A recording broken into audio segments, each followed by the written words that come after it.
नमस्कार, मैं हूं शाहिदा और आप देख रहे हैं हमारी खास पेशकश बोलो बोलो मुंह तो खोलो।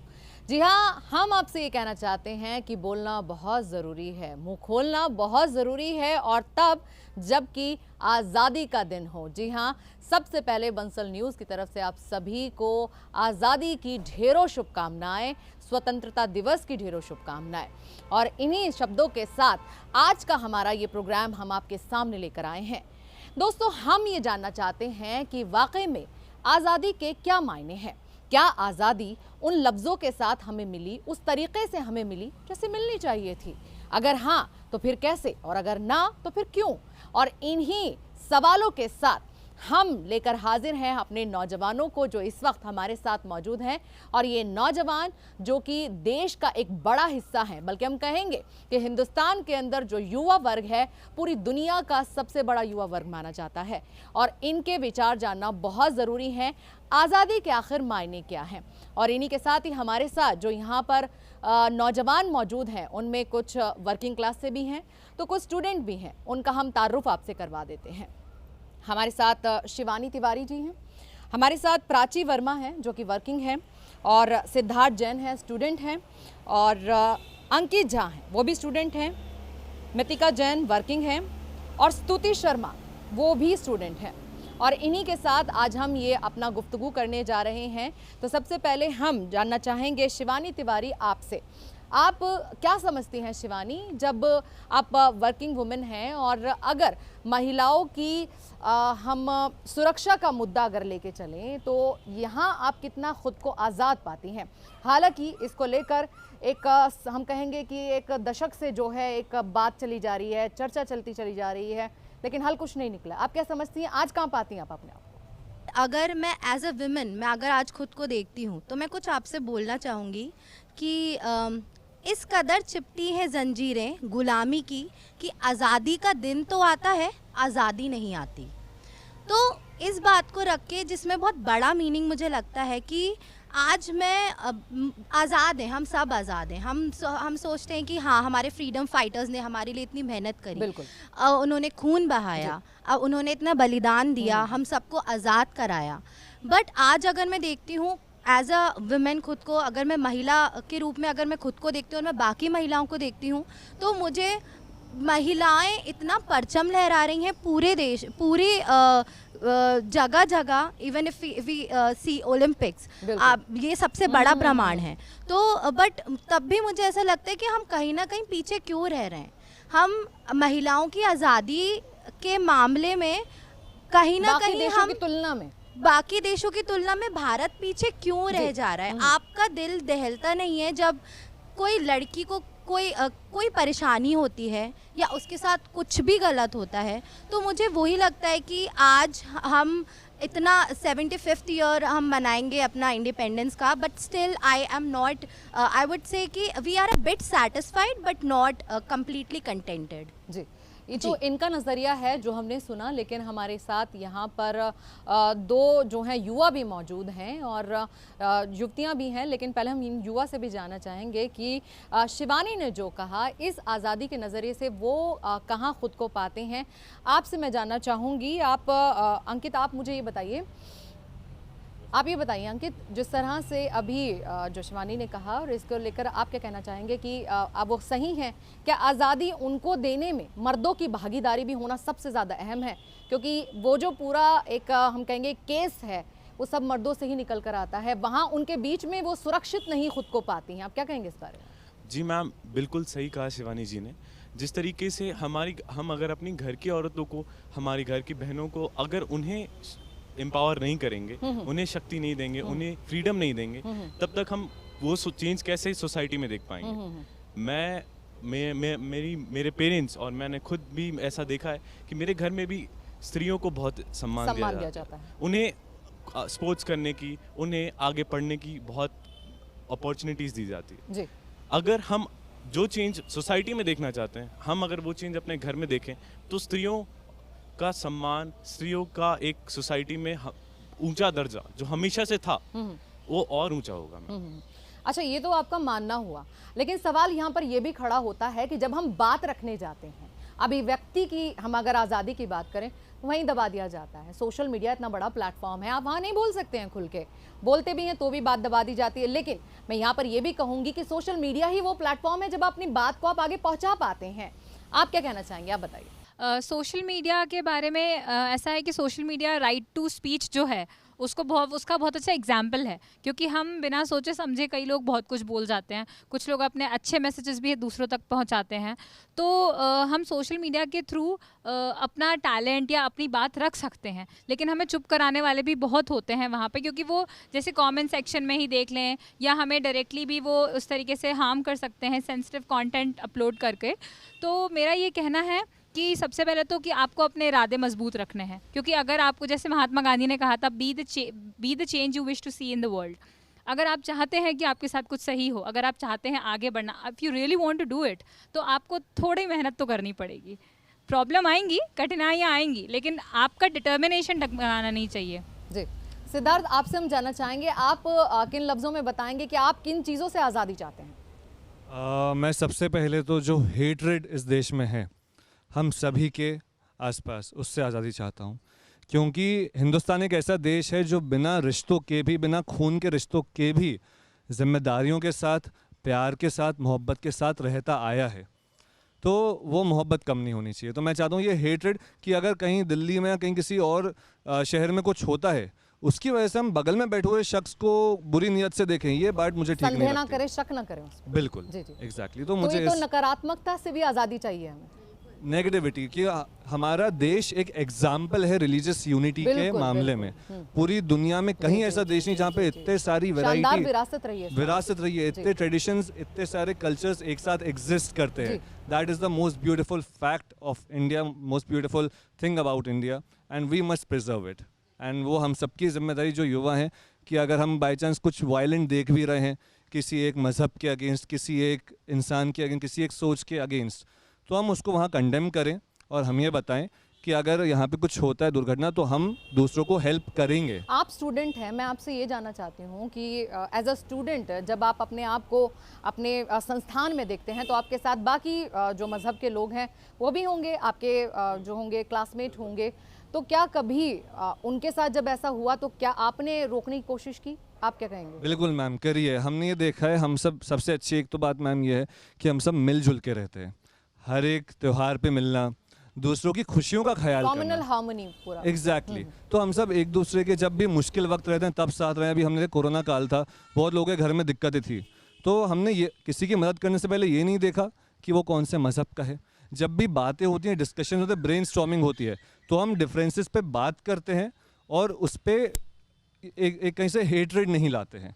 डिफरेंसेस रहते हैं, हम उनको एक्सेप्ट करते हैं। Democracy is all about acceptance, accepting the differences, not hating, not producing the hate based on differences. तो ये सबसे अच्छी बात है कि हमारा जो यूथ है वो अपने क्लास में, अपने यूनिवर्सिटीज़ में, अपने कैंपसेस में एक यूनिटी बना के रखता है irrespective of the religion, and I think that should be carried forward. बिल्कुल। एक छोटी सी चीज़ है जो कि हम अपने दर्शकों के साथ करना चाहते हैं, हालांकि वो बड़ी भी है। स्टूडेंट वर्क की जब हम बात करते हैं, युवा वर्ग की जब हम बात करते हैं, यहाँ पर करियर ऑप्शन करने की जो एक आज़ादी होती है फैमिली में मिल नहीं पाती है। भाई फैमिली में सब डॉक्टर हैं तो भाई आपको भी डॉक्टर बनना पड़ेगा, फैमिली में सब इंजीनियर हैं, चलिए भाई इंजीनियरिंग की पढ़ाई कीजिए और उसी हिसाब से आपको 12th में मार्क्स लेकर आने हैं और एडमिशन लेना है। स्तुति शर्मा के पास जाते हैं जो कि खुद स्टूडेंट हैं और ये भी पढ़ाई कर रही हैं। स्तुति, आप बताइए, क्या आपके ऊपर ऐसा प्रेशर बना था कि नहीं भाई आपको यही करना है, या आप कुछ और बनना चाहती थी? ऐसा कुछ आप हमें बताइए। ऐसे पर्सनली प्रेशर नहीं था, पर इवेंचुअली बच्चों को देखा जाता है कि अगर वो बच्चा ड्राइंग में अच्छा है तो ऑप्शनल सब्जेक्ट फाइन आर्ट्स ले लो और उसके बाद डिज़ाइनिंग करो। ये बहुत एक्सट्रीम ऑप्शन हो जाता है। बट अगर बचपन में हल्का सा उसका मैथ्स अच्छा है, अच्छा इसका मैथ्स अच्छा है, ये 11th में PCM लेगा, फिर इंजीनियरिंग बनेगा, फिर MBA करके इसकी शादी कर देंगे। अच्छा। MBA भी एक्सट्रीम ऑप्शन हो जी जाता जी है। जी। हल्का सा बच्चा अगर साइंस में अच्छा है, बायो, डॉक्टर, करियर फिक्स। अगर उस स्ट्रीम से निकल के किसी को अलग फील्ड में जाना है, जैसे मैं मीडिया फील्ड की हूँ, तो मुझे भी मेरे घर में पहले कन्विंस करना पड़ा था कि क्या करोगी मीडिया फील्ड में। और जैसे ही किसी को मीडिया बोलते जर्नलिस्ट, सिर्फ जर्नलिस्ट की ऑप्शन आता है, बहुत सारे ऑप्शन होते हैं, बहुत ऑप्शन है, बहुत ऑप्शन हैं, तो उनको कन्विंस करना है। एंड मेरे को ऐसा लगता है कि ये उनकी भी गलती नहीं है। हमारे पेरेंट्स को भी उनके पेरेंट्स ने प्रेशर दिया गया था कि तुम डॉक्टर बनो या इंजीनियर बनो। अब धीरे धीरे जैसे आपने सोशल मीडिया बोला, उससे हमारे पेरेंट्स भी अवेयर हो रहे हैं कि बहुत सारी ऐसी फील्ड हैं जहाँ बच्चे जा सकते हैं। बट कई ऐसे पेरेंट्स होते हैं, खास करके लड़कियों पे, कि बाहर जाके क्यों पढ़ना है, यहीं पढ़ो, भोपाल के हो तो बाहर दूसरे शहर क्यों जाना है, और दूसरे शहर भी जाना है तो ऐसे शहर जाओ जहाँ तुम हॉस्टल में रहो, अलग से क्यों रहना है, फ्लैट में क्यों रहना है, रात में 8 बजे क्यों वापस, क्यों कोचिंग जाना है। बहुत सारे रिस्ट्रिक्शंस होते हैं, और अगर उसमें से कोई एक इंसान अगर घर से बाहर निकल जाए तो फिर घर वाले उसको बोलते हैं, आपको पता है वो उसकी लड़की ना बाहर गई थी पढ़ने, आई नहीं तब से। और फॉरेन कंट्री तो उसका तो डिस्कशन चलता ही रहेगा। तो मतलब एक कुछ करता है और भरते सब हैं। भरेंगे सब। जी जी, चलिए आपके पास आते हैं। एक बहुत अच्छी बात जो मेरे जहन में आई वो ये आई है कि जब महिलाओं की हम पढ़ाई की बात करते हैं, करियर की बात करते हैं, एक जो उम्र की आज़ादी होती है वो छीन ली जाती है। भाई अब 24 साल की हो गई, आप बूढ़ी दिखने लगी हैं, मतलब घर वालों को नहीं, पड़ोसी और रिश्तेदारों को दिखने लगते हैं। तो शादी की जो उम्र है, चलो चलो चलो जल्दी जल्दी शादी करो, बस होगी जितनी पढ़ाई होनी थी, बाद में आप पढ़ते रहना, ससुराल वाले पढ़ाएंगे। क्या कहेंगे इस बारे में आप? मैम मेरे विचार इस चीज़ पे, मतलब मैं काफ़ी टाइम से देख भी रही हूँ लोगों में। क्या आपने झेला?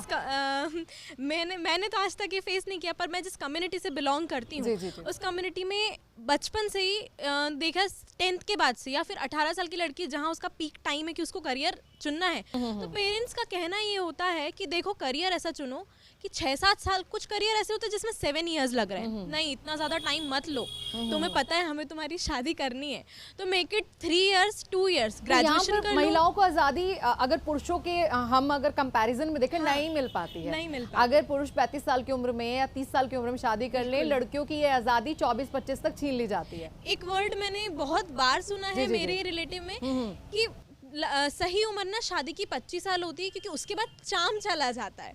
मैं कई बार हंसी भी हूँ, मुझे हंसी आती कि चाम के डेफिनेशन मुझे बताइए। जब तक वो लड़की खुद में आज़ाद ही नहीं है, डिपेंडेंट है किसी और पे, तो उस पर क्या कैसे चाम चाम है? आना है, क्या चाम आएगा? अगर मैं किसी भाई पे ये डिपेंड सौंदर्यता के लिए ही होगा ये। कि भाई अगर मैं किसी पे डिपेंड हूँ तो मैं खुद खुश नहीं हूँ। आज मैं इंडिपेंडेंट हूँ तो मुझे लगता है कि हाँ मेरे अंदर चाम है, और शायद मैं जो फैमिली ने मुझे उम्र दी थी, हो सकता है कि मैं उससे पहले उम्र में मैं रेडी हूँ कि ठीक है मैं खुश हूँ, मैं रेडी हूँ। आपने मुझे 25 साल दी थे, मैं तो आज ही रेडी हूँ। आप जो चाह रहे थे मैं अभी रेडी हूँ, बट ये आज़ादी देना ज़रूरी है, ये आज़ादी। और मेरा मानना ये है मैम कि इसमें फैमिली की भी कोई गलती नहीं है, बाहर से ही प्रेशर इतना आता है। वो हमें आज़ादी देते हैं, मेरे पेरेंट्स ने मुझे आज़ादी दी है कि तुम रात को बाहर घूमने जा रहे हो, लेकिन वो आज़ादी इंजॉय करने की ना मुझ में अभी तक हिम्मत नहीं आई है, क्योंकि बाहर का माहौल देखना, वो इनसिक्योरिटी। मैं 10 बजे तक घर आ सकती हूँ वापस, लेकिन मुझे बाहर का 8 बजे ही माहौल ऐसा दिख जाता है तो लगता है कि नहीं मुझे घर वापस लौट जाना शिवानी आप क्या कहना चाहेंगे इस बारे में? इसलिए मेरे जहन में एक चीज़ आई है। मैं यही सोच रही थी कि when she was talking about the freedom, मैं आप ही को देख रही थी कि आप कुछ कहना चाह रही हैं। जी जी। तो मैं ये बोलना चाह रही थी कि it is not about girls कि उनको डर लगता है कि वो 6 बजे के बाद बाहर नहीं निकल सकती। It is about the people who have created that fear. तो जब आप ऐसा फियर क्रिएट कर दोगे, जब आप माहौल क्रिएट कर दोगे कि नहीं वो वहाँ तो ऐसा हो गया था तो हम अपनी बेटी को बाहर नहीं भेज सकते, तो मेरे जहन में ये चीज़ आती है कि आपने वो माहौल क्रिएट किया है तो लड़कियाँ डर रही हैं। अदरवाइज अगर ये माहौल नहीं होता तो हमारे जहन में ये बात आती भी नहीं। हम जैसे नॉर्मली जो लड़का, एक नॉर्मल सा लड़का रहता है अपनी लाइफ में, हम वैसे रहते, बट नहीं, हमारे लिए तो माहौल ही अलग है, हमारे लिए वो आज़ादी ही नहीं है। तो मुझे उस चीज़ से थोड़ा सा एक शिकायत सी रही है, क्योंकि अगर मैं देखूं तो हर फील्ड में देखूं तो लड़कियां they are performing quite well. अभी मैं जैसे स्टैटिस्टिक्स डेटा पढ़ रही थी ओलंपिक्स का, और मैं अगर अपनी ही कंट्री की बात करूं तो there were 137 participants which went from our country, out of which 51 females were there. That is making a quite lot of difference, क्योंकि इससे पहले कभी लेकिन बदलाव तो आया है। बदलाव तो आया है। इंडीड। तो उनके माँ बाप ने कुछ सोचा होगा उनकी आज़ादी से रिलेटेड, तभी तो उनको भेजा ओलंपिक्स में और तभी वो अपना परचम फहरा के आई हैं। तो मुझे ऐसा लगता है कि हमें वो माहौल चाहिए, हमें वो माहौल क्रिएट करने की काफ़ी आवश्यकता है, सो दैट जो गर्ल्स हैं वो खुली हवा में सांस ले सकें। अंकित आप क्या कहना चाहेंगे कि अगर आपके मतलब नज़रिए से हम देखना चाहें इस आज़ादी की परिभाषा को, तो आप कुछ कहना चाहते थे, आप कुछ बताइए हम उस पर। मैम, जो आज़ादी का असली महत्व है, उस असली महत्व है कि हमें विचारों की आज़ादी मिले। हम जो करना चाहते हैं अपने जीवन में, जो समाज से ज़्यादा अपने और एक सही सही कानून सही तरीके से हो, उस चीज़ को करने की आज़ादी, चाहे वो लड़की हो चाहे वो लड़का हो। कई बार ऐसा होता है कि जैसे कैरियर को लेके और बहुत सारी चीज़ें ऐसे जिसमें लड़कों पे खास तौर से प्रेशर होता है इस बात कैरियर का, यस मैम, कैरियर का प्रेशर रहता है क्योंकि उन पे एक ऐसी लायबिलिटी होती है कि नहीं, आपको अपने खानदान का नाम ऊंचा ले जाना। यू आर द जिम्मेदार। हाँ, यू आर द जिम्मेदार, आपको अपने खानदान का नाम ऊपर लेके जाना जी, है। जी, जी, जी। आपको कुछ ऐसा कर दिखाना है जो इस पूरे परिवार में किसी ने नहीं किया। अब वो लड़का सोचता है कि यार मुझे ये चीज़ करनी तो है, बट उसके चक्कर में उसके खुद के कुछ ड्रीम्स होते हैं कि हाँ मुझे बोलना पसंद है, हाँ मुझे पोइट्री पसंद है, हाँ मुझे ड्राइंग पसंद है। तो कई बार ऐसा तो होता आपके है। साथ तो नहीं हुआ ऐसा कुछ? मैम मेरे साथ कभी ऐसा हुआ नहीं क्योंकि मुझे बचपन से स्पोर्ट्स में काफ़ी इंटरेस्ट था, तो मेरे घर वाले स्पोर्ट्स बैकग्राउंड से थे, तो दे प्रमोटेड मी और उन्होंने मुझे डिफरेंट स्पोर्ट्स खिलाया, बोले तुम्हें जिसमें इंटरेस्ट है उसमें करो। उस फ्रीडम की वजह से मैम आज मैं स्पोर्ट्स पे थोड़े से जो भी मकाम पे पहुंचा हूँ वो उसी फ्रीडम की वजह से। तो सिद्धार्थ, अगर आप बताइए, आप क्या कहेंगे इस बारे में कि आपके ऊपर प्रेशर रहा है? प्रेशर देखिए, मैं एक बताना चाहता हूँ, हम स्टीरियोटाइप्स की बात कर रहे थे कि फीमेल्स के अगेंस्ट जो स्टीरियोटाइप्स है वो हैं और धीरे धीरे कम हो रहे हैं। At the same time I would like two point out कि मेल्स के अगेंस्ट भी स्टीरियोटाइप्स हैं, जैसा बिल्कुल है। अंकित जी, ने है। बोला कि जिम्मेदारी का भार हमारे कंधों पर बहुत पहले से ही लाद दिया जाता है। और देखिए, ये मुझे पता नहीं सही बात है या नहीं, बट कहीं ना कहीं फाइनेंशियल इंडिपेंडेंस, अगर हम एक उम्र में कहते हैं 22-25 में एक आपको अच्छे से अच्छा कमाना चाहिए, अगर हम अच्छा नहीं कमा पाए तो पूरी दुनिया हमें ऐसी नजरों से देखती कि ये तो बेकार है, ये निकम्मा है, शादी नहीं होगी, लड़की शादी नहीं होगी, लड़की नहीं मिलेगी, लाइफ में कुछ कर नहीं पाए, अपने माँ बाप पे बोझ बना बैठा है। जबकि आपको नहीं पता कि हम कितना सरवाइव कर वैसे रहे अगर हैं। एक अलग तरीके से देखें तो ये भी एक कैद है मैम, ये, बिल्कुल है। हाँ, आप अधीन हो जाते हैं, ये स्वाधीनता है ही मैम, नहीं। मैं साइकोलॉजी का स्टूडेंट हूँ, मास्टर्स ऑफ साइकोलॉजी कर रहा हूँ जी, और जी। मैं साथ में एंकर भी हूँ। मैंने अपने कॉलेज में ये देखा है कि स्टेज परफॉर्मेंसेस के लिए बहुत सारे मेल्स सामने नहीं आते। उन्हें डर लगता है कि सब हमारे बारे में क्या बोलेंगे। They have the fear of judgement by the society and specially by the opposite gender, जो कि हम बिल्कुल, सबको बिल्कुल, रहता बिल्कुल, है बिल्कुल। कि सब हमें जज के कि तुम लड़का हो के ऐसे काम कर रहे हो, या तुम लड़के हो तो तुम लिख नहीं सकते, तुम बोल नहीं सकते। तो ये स्टीरियोटाइप्स खत्म करना बहुत ज़रूरी है। हमें हमारे अर्निंग कैपेसिटी से जज ना किया जाए, हमें हमारे कैरेक्टर से देखा जाए, हमारी वैल्यूज से देखा जाए कि हम अपने आसपास वालों को कैसे ट्रीट करते हैं, कितना रिस्पेक्ट करते हैं। हमें भी अपना समय दिया जाए कि अगर आप किसी और को 25 से 30 साल का समय दे रहे हैं डेवलप करने के लिए, तो हमें भी उतना ही समय मिलना चाहिए। 18 साल से हम पे अभी प्रेशर नहीं आना चाहिए। ये सब हम जो डिस्कस कर रहे हैं, ये सब इंडिविजुअल चीज़ें हैं जो कि हम डिस्कस कर रहे हैं। अगर हम मास लेवल की बात करें या हम ज्वलंत मुद्दों की बात करें, तो किसान जो हैं, हमारे किसान भाई, वो भी अपनी एक आज़ादी की लड़ाई लड़ रहे हैं कि भाई हमें हमारे तरीके से काम किया जाए, हम किसी के दबाव में या किसी के नीचे इस तरह से हम काम नहीं कर सकते।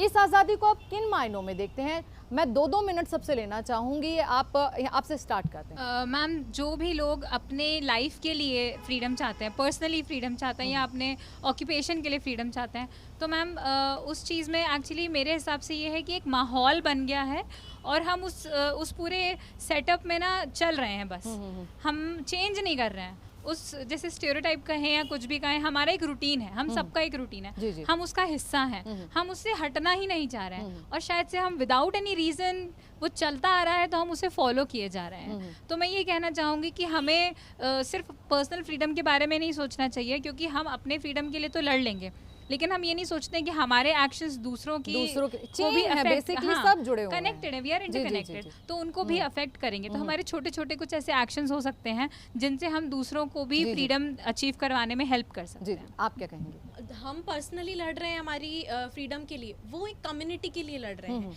जब एक किसान आता है तो वो मैं नहीं बोलता है, वो बोलता है हम किसान भाइयों के लिए लड़ रहे हैं। तो उनकी एक कम्युनिटी है, बेशक उनको लगता है कि हमारे साथ गलत किया जा रहा है, पर सोचने वाली बात होती है कि हमें एक फ्रीडम का पैरामीटर देखना चाहिए कि हम किस हद तक आज़ादी मांगने जा रहे हैं। क्या ये आज़ादी की लड़ाई हार्म तो नहीं कर रही है किसी को? आप धरना दे रहे हैं, धरना ठीक है, आप अपनी बात गवर्नमेंट तक पहुंचाना चाह रहे हैं, घेराव, आप लोगों पे पत्थरबाजी, ये सब नहीं, वही पत्थरबाजी हो रही है, मतलब आपकी फ्रीडम किसी और को हार्म कर रही है। तो ये देखना जरूरी कि हम ठीक है, आज़ादी लड़ने के लिए हमें दिया जा रहा है मौका कि अपने आप को व्यक्त करें, पर इतना भी व्यक्त ना करें कि दूसरा व्यक्ति जो है उसको हिंसात्मक उसकी शक्ल नहीं है। एग्जैक्टली वो नहीं होना चाहिए। आप क्या कहेंगे?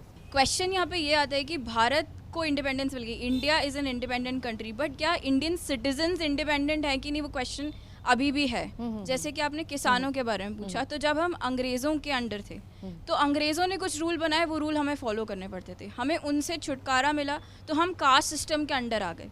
किसानों की भी बात यह है कि वो जो बोलना चाह रहे हैं, जब वो शुरू हुआ था आंदोलन तो वो कुछ कह रहे थे, सरकार कुछ कह रही थी। जब उनको लगा कि सरकार उनकी नहीं सुन रही है, तो जैसे कि उनने कहीं पे पथराव करा, कहीं पे उनने लोगों को मारना शुरू करा, या वो एक हिंसा को लेके वो आंदोलन करते रहे, तो सरकार भी फिर उस तरीके का उनको जवाब देना चाह रही थी।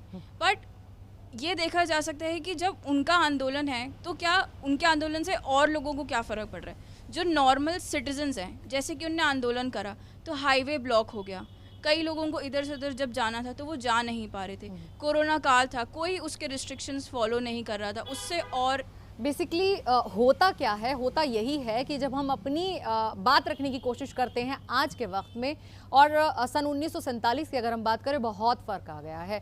वो लोग ये सोच के लड़े थे वो लड़ाई कि भाई सबको आज़ादी दिलानी है, लेकिन नुकसान किसी का नहीं होना चाहिए। आज हम इंडिविजुअल भी सोच लेते हैं और अपनी आज़ादी के लिए भी लड़ लेते हैं, लेकिन नुकसान बहुत होता है, चाहे वो सार्वजनिक संपत्ति का हो या फिर दूसरी चीज़ों का या निर्दोषों का, नुकसान तो होता ही है। श्वेता, आप क्या कहेंगे इस बारे में? मैं इस चीज़ पर कुछ पंक्तियाँ मैं बोलना चाहूँगी। ये माखनलाल चतुर्वेदी ने लिखी हैं। तो उन्होंने एक पोइट्री लिखी थी, पुष्प की अभिलाषा। तो उसमें उन्होंने बताया था कि उन्होंने एक पुष्प की अभिलाषा बताई थी कि व्हाट अ फ्लावर वांट्स, उसके लिए। तो उन्होंने अपनी पंक्तियों में कहा था कि तोड़ लेना मुझे बनमाली और फेंक देना मुझे उस पथ पर जिस पथ पर जो वीर हैं, जिस पथ पर जो वीर हैं जो लड़ने जाते हैं, तो मुझे उस पथ पर फेंक देना। मैं उस पथ पर जाना चाहता हूँ जहाँ वीर हमारी वीर भोग्य वसुंधरा के लिए लड़ने जाते हैं। तो मुझे ऐसा लगता है कि यहाँ हमारी कंट्री में there are many people who are sacrificing their lives. बहुत ज़्यादा अगर हम सोल्जर्स देखें, अगर हम डे टू डे अगर हम अपनी एडजेसेंट कंट्रीज़ के जो मूवमेंट देख रहे हैं, जो भी इश्यूज चल रहे हैं, तो उसके लिए हमारे एक हार्मनी है जो सोल्जर्स क्रिएट करके रखते हैं कि नहीं, एकता अनेकता में एकता है। बट ऐसे कुछ आंदोलन की आड़ में कुछ लोग हैं जो क्या करते हैं कि कम्युनल हार्मनी को डिस्ट्रॉय करने की कोशिश करते हैं। इट इज़ ओके कि आप अपना it is right to express, आप अपना एक एक्सप्रेशन रख रहे हो, it is right to speech की, या यू आर एक्सप्रेसिंग योरसेल्फ, आप बता रहे हैं वहाँ पर कि आपको क्या चाहिए एज अ फार्मर। बट उनकी आड़ में ये जो कुछ लोग हैं who don't want communal harmony, वो अपना मतलब पूरा करने की कोशिश करते हैं। चलिए सिद्धार्थ, आपके पास आना चाहेंगे क्योंकि आप कवि भी हैं, तो हम आपसे ये जानना चाहेंगे कि आप इस आज़ादी के जश्न के मौके पर क्या कुछ कहेंगे? जी, पंक्तियाँ मैं कुछ यूँ ही कहना चाहूँगा जो मुझे लगता है हम छोटी छोटी पहचानों से बटे हुए हैं। तो मैंने कुछ पंक्तियाँ लिखी थी जिनमें जिक्र था कि हमारी क्या पहचान है, तो उसके बारे में कुछ बोलना चाहूँगा। पहचान बसी है रग रग में, लहू में इस माटी का नाम लिखा है। तुम इतिहास पढ़ो मेरे साथ बैठकर, मैंने हर वीर जवान का पैगाम पढ़ा है। पहचान बसी है एहसास में, जिसने बिना रिश्ते के भी हम सभी को आपस में बांधा है, और तमाम धर्म जो हिंदुस्तान में पनाह लेते हैं उनको भारत माता ने ही तो सवारा है। बहुत खूब, बहुत खूब। और आखिरी पंक्ति कि मेरी पहचान मेरा हिंदुस्तान है, ऐसी पहचान जो तिरंगे की तरह कभी झुक सकती नहीं, जो हिमालय की तरह कभी मिट सकती नहीं, जो वीर जवानों की तरह अडिग अटल है, जो हमारी संस्कृति में दिखते हजारों रंग है। ये है मेरी पहचान मेरा हिंदुस्तान है, मेरा भारत महान। बहुत खूब, बहुत खूब। चलिए, इन्हीं पंक्तियों के साथ अब हम आपसे अलविदा लेना चाहते हैं, लेकिन यहाँ पर हम आपसे बस यही कहेंगे कि आज़ादी की परिभाषा और भी परिपक्व तब हो पाएगी जब हम में से हर कोई पढ़ा लिखा होगा। यानी कि शब्द का ज्ञान जब तक हमारे जहन में नहीं जाएगा, हम आज़ादी की परिभाषा को बिल्कुल नहीं समझ पाएंगे। तो पढ़ना लिखना और आज़ाद ख्याल का होना तब ज़रूरी है, और तभी हम अपनी आज़ादी को संजो पाएंगे। इन्हीं शब्दों के साथ हम इजाज़त लेना चाहेंगे, आप सबका शुक्रिया कहना चाहेंगे। तो फिलहाल आप आज की हमारी इस पेशकश में बस इतना ही। अगली बार होंगे हाजिर किसी ना किसी नए मुद्दे के साथ। फिलहाल दीजिए इजाज़त और आप देखते रहिए